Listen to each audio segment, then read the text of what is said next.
KPU sekarang itu tidak layak untuk menyelenggarakan baik pemilu legislatif maupun pilpres terutama. Karena mereka sudah membuat kejahatan sesungguhnya.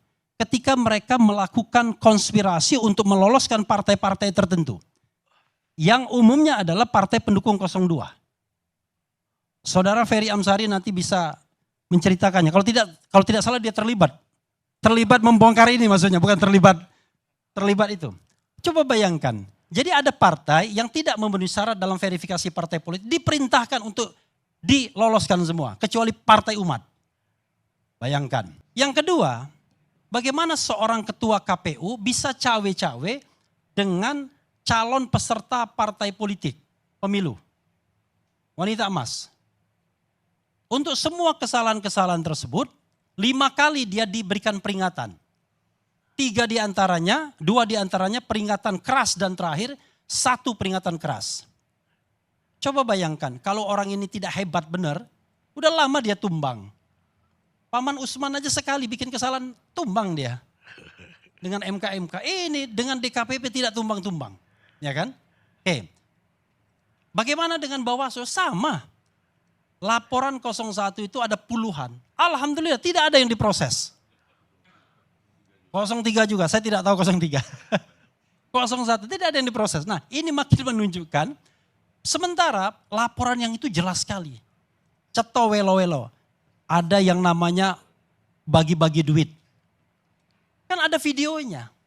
Masa sih dia tidak menggunakan hati nurani dan pikirannya untuk mengatakan bahwa itu money politics. Ada pengerahan kepala desa di GBK. Masa itu bukan pelanggaran?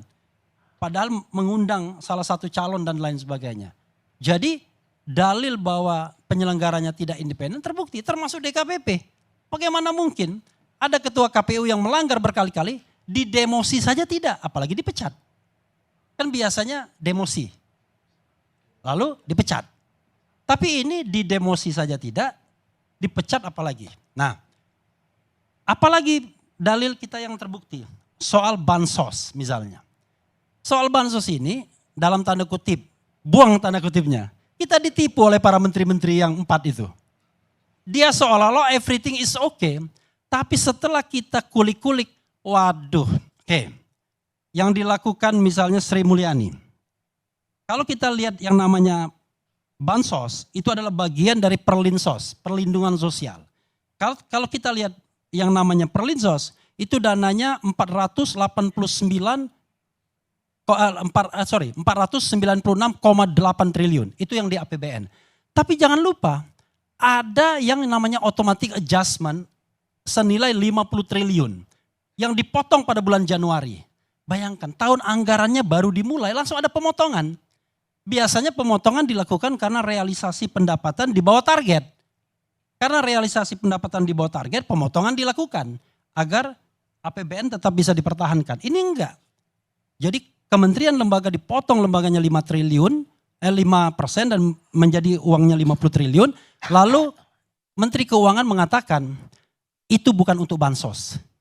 Tetapi lini masa, berita-berita yang kami sertakan sebagai bukti juga dan di dalam kesimpulan, Erlangga Hartarto mengatakan itu untuk bansos. 1, ya.